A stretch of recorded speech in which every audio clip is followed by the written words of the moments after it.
Humility, living from what has already been given. Humility is often misunderstood as thinking less of yourself. In reality, it is seeing clearly, seeing God as the source and ourselves as those who live because of what has already been accomplished and given.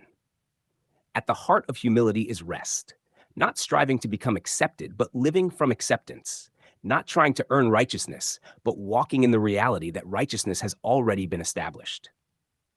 1. The foundation of humility. True humility begins with understanding that everything we have is received, not achieved. What do you have that you did not receive? 1 Corinthians 4:7. When a person realizes that life, righteousness, identity, and inheritance are gifts, boasting disappears. There is no room for pride when all is given. Humility flows naturally when we see that we are not the source, God is. This removes comparison, it removes competition, it silences the need to prove anything. 2. Christ as the pattern. Let this mind be in you, which was also in Christ Jesus, who humbled himself. Philippians 2, verse 5 to 8. Christ's humility was not insecurity, it was certainty. He knew who he was, yet he did not cling to status or demand recognition. He gave himself fully. Humility is not denying identity. It is being so secure in it that you no longer need to defend it. Because of what he finished, we now live from union, not distance. We don't humble ourselves to get closer. We live humbly because we already are.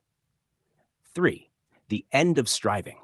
Many think humility is striving to become better in God's eyes, but striving often feeds pride because it centers on self-effort. He who glories, let him glory in the Lord. 1 Corinthians 1:31. Humility is the end of self-effort as a means of gaining standing. It is the recognition that the work is finished. Nothing can be added. Nothing needs to be earned. When that truth settles in the heart, humility becomes effortless.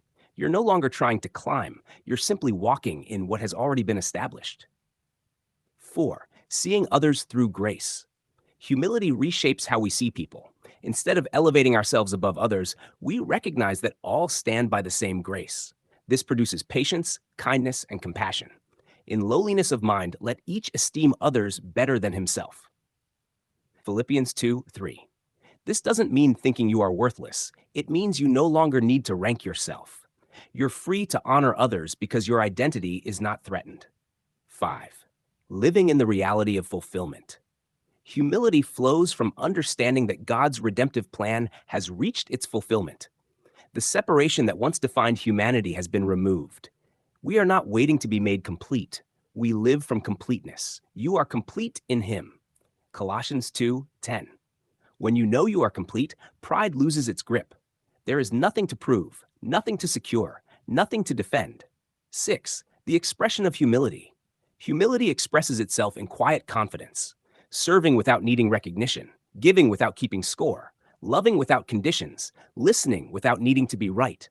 It is strength under control, confidence without arrogance, identity without comparison. Closing thought. Humility is not a ladder to climb. It is a posture that flows from seeing clearly. When you see that everything has already been accomplished, that your identity is secure, and that your standing is established, you stop striving and you start resting. And in that rest, humility is no longer something you try to produce.